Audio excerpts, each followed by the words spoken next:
He's on 98 not out, Tendulkar.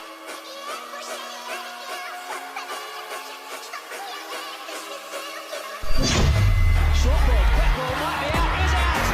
Shabakar has come back in the attack. The first ball at Tendulkar's face when he's got a runner. He's been dismissed. Shabakar. अच्छा, ये एक बड़ी दिलचस्प बात है कि सचिन तेंदुलकर की जो आप बीती है प्लेइंग इट माई वे, वो हिंदुस्तान में छपने से पहले ही बेस्ट सेलर बन गई थी नॉन फिक्शन में। जी बिल्कुल, रिकॉर्ड तोड़ दिया था उसने। तो आज हम उसी किताब को और जो उससे मुतल्लिक दूसरे ज़राए हैं, मतलब इंटरव्यूज़ हैं, कुछ तज्ज़िये हैं, वीडियो क्लिप्स भी, उन सब को ज़रा गहराई में जाकर देखेंगे। हाँ, और मकसद सिर्फ ये नहीं कि किताब में क्या लिखा है वो दोहरा दें, बल्कि कोशिश ये है कि उन सब चीज़ों से जो अहम बातें निकलती हैं, जो इनसाइट्स हैं, उनको समझें। ख़ास तौर पर जो मुतनाज़िम मामलात रहे, उन पर सचिन का क्या कहना है? बिल्कुल, और जो लेजेंड हमें नजर आता है उसके पीछे का इंसान कैसा है, ये भी अहम है। जो बात कही गई शरीक मुसन्निफ ने भी और कुछ नाक़िदीन ने भी कि ये किताब ना बड़ी हद तक सचिन का अपना वर्जन है। अच्छा, मतलब उनका अपना बयानिया। जी, जो कहीं कहीं थोड़ा सा आप कह लें पॉलिटिकली करेक्ट या मोहतात महसूस होता है। तो देखेंगे कि किन चीज़ों पर खुलकर बात हुई, कहाँ शायद थोड़ी पर्दादारी है। सही। तो चलें फिर शुरू करते हैं सचिन तेंदुलकर की दुनिया का ये सफ़र इन ज़राए की रोशनी में। किताब शुरू होती है उनके बचपन से। मुंबई। हाँ, मुंबई में बांद्रा ईस्ट साहित्य सावास कॉलोनी, वहीं पले बड़े। वालिद साहब रमेश तेंदुलकर, वो तो मशहूर मराठी शायर और प्रोफेसर थे। जी, और वालदा रजनी जी, वो LIC में थी। सचिन खुद को कहते हैं कि वो घर में सबसे छोटे थे और सबसे शरारती भी। और वालिद साहब के मिजाज का, उनके पुरसुकून अंदाज का सचिन पर गहरा असर नजर आता है। वो बताते भी हैं किताब में। बिल्कुल, खास तौर पर जिस तरह वो उनकी शरारतों से निमटते थे, सब्र से। सचिन कहते हैं कि वो आज भी कोशिश करते हैं कि अपने बच्चों सारा और अर्जुन के साथ वैसा ही रवैया रखें। और वालिद साहब का जिक्र बहुत जज्बाती अंदाज में है, खास तौर पर 1999 वर्ल्ड कप के दौरान उनके इंतकाल का। वो यकीनन उनकी जिंदगी का बहुत मुश्किल वक्त था। जी। अच्छा, भाई बहनों में अजीत का किरदार बहुत अहम लगता है। वो सिर्फ भाई नहीं बल्कि दोस्त, गाइड, मेंटोर, सब कुछ। हाँ, और ये बात कि उन्होंने सचिन के क्रिकेट को हमेशा अपनी जात पर तरजीह दी, ये बहुत बड़ी बात है। बिल्कुल। बड़े भाई नितिन थे, वो डिसिप्लिन वाले थे। बहन श्वेता, जिन्होंने पहला बैट तोहफे में दिया। और बचपन की शरारतें भी हैं, वो गड्ढे खोदना, पानी फेंकना। जी, लेकिन असल कहानी तो क्रिकेट के जुनून की है। वो कम उम्री में ही शुरू हो गया था। और उसमें कोच रमाकांत अचवेकर सर का किरदार, बिल्कुल, वो तो मरकजी है। बहुत अहम। उनका सचिन को पहचानना और फिर वो सख्त ट्रेनिंग। किताब में वो वाकया भी है ना कि कैसे अचवेकर सर उन्हें दूसरे बच्चों के साथ खेलने से रोककर नेट्स पर ले जाते थे। हाँ, और कहते थे कि दूसरों को तालियां बजाते देखने से बेहतर है ऐसा खेलो कि दुनिया तुम्हारे लिए तालियां बजाए। क्या बात है जी। ये बात गोया सचिन के लिए एक मिशन बन गई। और वो ट्रेनिंग, वो वाकई कोई आसान नहीं थी। सुबह अलग, शाम अलग, नेट्स, फिर प्रैक्टिस मैचेस। और वो 1 रुपए वाले सिक्के का चैलेंज। हाँ, वो तो बहुत मशहूर है कि अगर आउट ना हो तो सिक्का सचिन का। और आखिर में वो पैड्स और ग्लोव्स पहनकर शिवाजी पार्क के चक्कर लगाना। इसी मशक्कत ने ही उनकी जिस्मानी और ज़हनी मजबूती की बुनियाद डाली थी। बिल्कुल, और इसी मेहनत का नतीजा था कि स्कूल के बाद सीधा रणजी ट्रॉफी और डेब्यू पर सेंचुरी। सबसे कम उम्र भारतीय फर्स्ट क्लास सेंचुरियन बन गए थे। और फिर ज्यादा देर नहीं लगी, 1989 पाकिस्तान का वो टूर। वो बड़ा अहम टूर था। कराची टेस्ट में वो वाकया भी पेश आया जब कोई तमाशाई मैदान में घुस आया था और उसने कपिल देव और श्रीकांत पर हमला किया। जी, वो सचिन के लिए एक तरह से बैनुल-अक़वामी क्रिकेट की तलखियों से पहला सामना था। सही कहा। और फिर उसी टूर पर सियालकोट में वकार यूनिस का वो बाउंसर नाक पर लगा। और खून बहने के बावजूद उन्होंने सिद्धू को कहा, मैं खेलेगा। वो अज़्म तो कमाल था। बिल्कुल। लेकिन दिलचस्प बात यह है, जैसा आपने कहा, कि अवामी सतह पर शायद उससे भी ज्यादा शोहरत उन्हें पेशावर वाले मैच से मिली। वो नुमाइशी मैच था। हाँ, अब्दुल कादिर के 1 ओवर में 4 छक्के। ये 4, 0, 6, 6, 6, 6, वो भी ऐसे लेजेंडरी स्पिनर को। वहीं से लोग उन्हें वाकई जानने लगे थे। और इसी दौरान जब शोहरत बढ़ रही थी तो इंजली से पहली मुलाकात हुई एयरपोर्ट पर। अच्छा। जी, फिर एक कॉमन दोस्त के जरिए। किताब में जिक्र है कि शुरू में पब्लिक में मिलना कितना मुश्किल था क्योंकि सचिन फौरन पहचान लिए जाते थे। हाँ, ये तो होता है। अच्छा, अब जरा कैरियर के कुछ अहम पहलुओं पर बात करते हैं। 1990 में मैनचेस्टर, वो पहली इंटरनेशनल सेंचुरी, टेस्ट बचाया था उससे। जी, और फिर यॉर्कशायर काउंटी। वो पहले ओवरसीज प्रोफेशनल थे यॉर्कशायर के लिए। ये भी एक बड़ा एजाज था। बिल्कुल, वहाँ के तजुर्बात भी दिलचस्प हैं। कल्चरल फर्क, ड्राइविंग के मसाइल, खाने पीने के किस्से, वो पिज़्ज़ा हट वाली बात। हाँ, कि बुफे में सलाद ज्यादा कैसे लिया जाए। ये छोटे छोटे तजुर्बात भी उन्हें एक इंसान के तौर पर निखार रहे थे। और उनकी बैटिंग टेक्निक, उस पर भी किताब में बात है। वो खास ग्रिप जो हैंडल पर काफी नीचे होती है। जी, वो बताते हैं कि बचपन में भाई अजीत का बड़ा बैट इस्तेमाल करने की वजह से ये आदत बनी और हमेशा भारी बैट को तरजीह दी। उनका मानना था कि इससे टाइमिंग और पावर अच्छी मिलती है। असल चीज उनके लिए थी कि क्रीज पर आरामदेह महसूस करें। बिल्कुल, और ध्यान हमेशा बॉलर के हाथ पर। पार्टनरशिप्स और साथी खिलाड़ियों का जिक्र भी जरूरी है। विनोद कामली के साथ वो स्कूल वाली रिकॉर्ड पार्टनरशिप, वो तो लेजेंडरी है। लेकिन फिर दोनों के रास्ते अलग हो गए। किताब में सचिन कामली के टैलेंट की तारीफ तो करते हैं, मगर कहीं ना कहीं डिसिप्लिन की कमी का इशारा भी मिलता है। हाँ, वो टैलेंट बमुकाबले डिसिप्लिन वाली बात हो गई। जी, और फिर राहुल द्रविड़ और सौरव गांगुली का आना, उनके साथ मिलकर तो भारतीय बैटिंग लाइनअप ही बदल गई। बिल्कुल, और अनिल कंबले का वो दिल्ली वाला कारनामा, 10 विकेटें एक इनिंग्स में, उसका भी जिक्र है। वीवीएस लक्ष्मण के साथ तो क्या कमाल की शराकतें रहीं। जी, खास तौर पर कोलकाता 2001, वो तो नाकाबिले यकीन टेस्ट था। ये सब ताल्लुकात, ये शराकतें इनके करियर का बहुत अहम हिस्सा थीं। कप्तानी पर भी किताब में बात हुई है। 2 बार कप्तान बने। पहला दौर 1996 में। जी, कुछ कामयाबियां मिली, जैसे टाइटन कप जीता, जनूबी अफ्रीका को हराया अहमदाबाद में, लेकिन नाकामियां भी थीं, खास तौर पर वो बारबाडोस टेस्ट। ओ हाँ, 120 रन चेज नहीं कर पाए थे।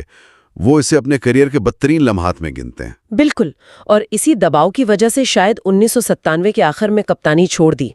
फिर दूसरी बार 1999 में बने, लेकिन वो दौर भी मुख्तसर रहा। ऑस्ट्रेलिया और जनूबी अफ्रीका से शिकस्तें हुई। और 2000 में फिर इस्तीफा दे दिया। बाद में ऑफर हुई भी तो उन्होंने कबूल नहीं की। ऐसा लगता है कि कप्तानी का बोझ उनकी बैटिंग पर असर डाल रहा था। शायद वो इससे आज़ाद रहना चाहते थे।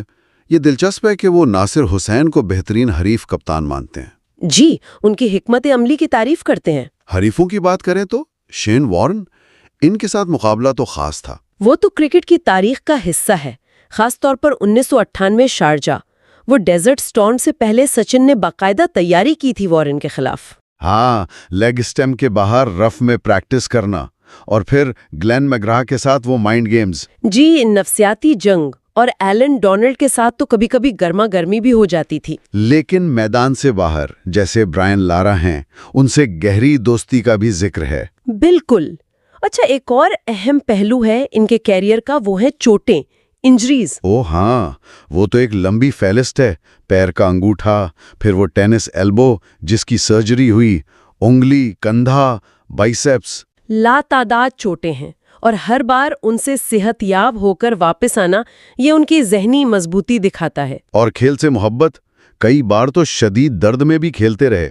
2003 वर्ल्ड कप फाइनल, आईपीएल 2010 का फाइनल। जी, ये लचक, ये रेजिलियंस उनके किरदार का खासा है। अब आते हैं उन तनाजुआत पर जिनका किताब में जिक्र है, और सचिन ने अपना मौक़िफ़ पेश किया है, और ये बात अहम है कि ये उनका नुक्ता नज़र है। जी बिल्कुल, ये वाज़े करना ज़रूरी है। सबसे मशहूर शायद 2008 का सिडनी टेस्ट, मंकी गेम। जी, इस पर सचिन का कहना है कि हरभजन और साइमंड्स के बीच तल्ख कलामी तो हुई थी, लेकिन कोई नस्ली तासुब वाली बात, वो कहते हैं, हरभजन ने नहीं कही थी। जब मैच रेफरी माइक प्रॉक्टर ने पाबंदी लगाई तो सचिन के मुताबिक पूरी टीम बहुत नाराज हुई और टूर के बायकॉट तक की बात हो गई। उन्हें सबसे ज्यादा तकलीफ इस बात पर हुई, वो लिखते हैं कि उनकी गवाही के बावजूद उन्हें झूठा समझा गया या कहा गया। जी, ये उनके लिए नाकाबिले कबूल था। आखिरकार अपील हुई और पाबंदी खत्म हुई। इस वाक़े से ये जाहिर होता है कि वो अपनी और टीम की इज्जत पर कोई समझौता नहीं करते थे। बिल्कुल।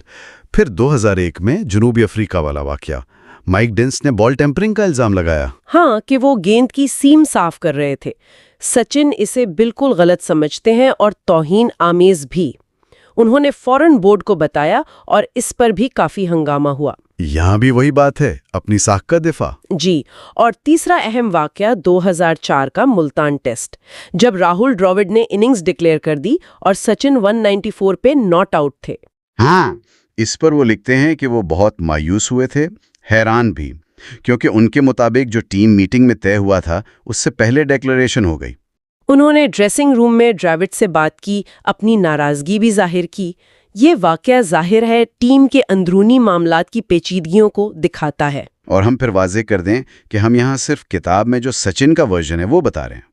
यकीना, मकसद सिर्फ मालूमात देना है, फैसला सुनाना नहीं। अच्छा जी, अब जरा संगमेल और इनसे जुड़े दबाव की बात करें। वर्ल्ड कप, ये तो उनका सबसे बड़ा ख्वाब था। बिल्कुल।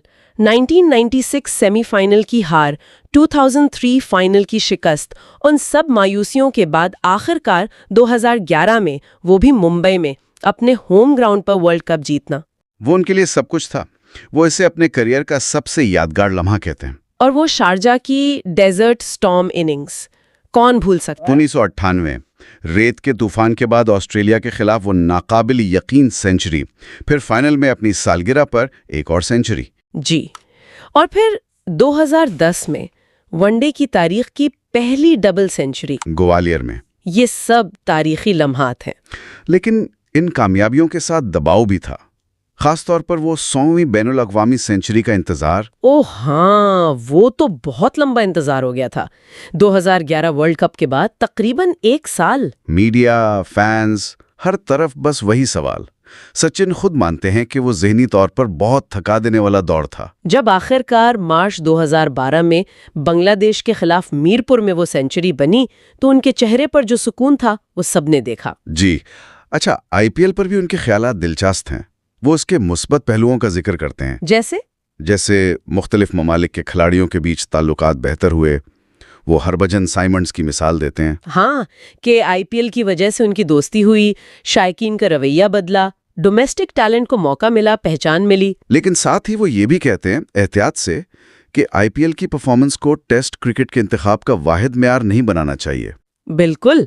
वो मुंबई इंडियंस के साथ अपने सफर का, कप्तानी का और फिर 2013 में टाइटल जीतने के बाद T20 से रिटायरमेंट का जिक्र भी करते हैं। अब जरा खुद किताब पर जो तनकीद हुई उस पर बात कर लें। जैसा आपने शुरू में कहा था कि ये सचिन का अपना बयानिया है, तो कुछ तज्जिया निगारों को उसमें क्या कमी लगी? जी, एक्सप्रेस ट्रिब्यून के एक तज्जिया निगार ने खास तौर पर कहा कि किताब में ना थोड़ी गहराई की कमी महसूस होती है। अच्छा, किस लिहाज से? उनके मुताबिक जैसे ड्रेसिंग रूम का माहौल कैसा था, साथ ही खिलाड़ियों के साथ ताल्लुकात में जो पेचीदगियां होती हैं उन पर ज्यादा बात नहीं है, या मैच फिक्सिंग जैसे जो मुश्किल मौज़ूआत रहे उन पर तकरीबन खामोशी है। उनका कहना था कि ये किताब बुनियादी तौर पर सचिन के जो कट्टर परस्तार हैं उनके लिए है, जो बस उनका वर्जन ही सुनना चाहते हैं। इसी तज्जिए में किताब की रफ्तार को भी थोड़ा सुस्त कहा गया था, खासतौर पर अगर ऑन्ड्रे अगासी की आप बीती ओपन से मुकाबला करें। जी, लेकिन ये भी माना गया कि किताब सचिन की मेहनत, उनका डिसिप्लिन, कुर्बानियां और जिस वक़ार से उन्होंने इतनी बड़ी शोहरत को संभाला, इसको बहुत अच्छे से पेश करती है। तो मिले जुले तासुरात थे। सही। और फिर आता है अलविदाई बाब, आखिरी 2 टेस्ट मैच, कोलकाता और फिर मुंबई में उनका 200वां और आखिरी टेस्ट। मुंबई टेस्ट तो बहुत ही जज्बाती था, खासतौर पर इसलिए कि पहली बार उनकी मादा स्टेडियम में मैच देखने आई थी। जी, और हुजूम का वो शोर, सचिन सचिन, आखिरी बार आउट होने के बाद वेस्ट इंडीज टीम का वो गार्ड ऑफ ऑनर, और फिर वो अलविदाई तकरीर। वो तकरीर जो उन्होंने खुद लिखी थी और जिसने वाकई सबको रुला दिया था। बिल्कुल। और तकरीर के फौरन बाद भारत रत्न अवार्ड का ऐलान, मुल्क का सबसे बड़ा एजाज। किताब में और इंटरव्यूज में वो बार बार एक बात कहते हैं कि उनके लिए अच्छा इंसान कहलाया जाना अजीम क्रिकेटर कहलाए जाने से ज्यादा अहम है। जी, यही उनकी मिरास का, उनकी लेगेसी का निचोड़ लगता है। बिल्कुल। और वो अपनी दूसरी इनिंग्स भी इसी इत्मीनान के साथ शुरू कर रहे हैं कि पहली इनिंग्स उन्होंने अपने तरीके से खेली, जैसा किताब का उन्वान है। अब फैमिली के साथ वक्त, क्रिकेट के दबाव से आजाद जिंदगी। जी बिल्कुल। तो ये था सचिन तेंदुलकर की आप बीती प्लेइंग इट माय वे और उससे जुड़े दूसरे मवाद का हमारा जायजा। इस पूरी गुफ्तगू से उनकी लगन, उन पर जो बेपनाह दबाव था, तनाज़ात से निमटने का उनका अपना तरीका और आदाद व शुमार के पीछे जो इंसान है उसकी एक तस्वीर बनती है। हाँ, और ये बात अहम है कि ये किताब, जैसा हमने बार बार कहा, सचिन का अपना नुक्ता नज़र है। तो ये सोचने की बात जरूर रह जाती है कि चूंकि ये शऊरी तौर पर सचिन का वर्जन है, उनके करियर और उन वाकयात के बारे में कौन सी ऐसी गहरी परतें या शायद मुतबादिल कहानियां हो सकती हैं जो अभी तक पूरी तरह सामने नहीं आई। ये एक दिलचस्प सवाल है गौर करने के लिए। जी, जो शायकीन और तज्जियाकारों को मजीद सोचने पर मजबूर कर सकता है। इस गहरी गुफ्तगू में हमारे साथ शामिल होने का बहुत शुक्रिया।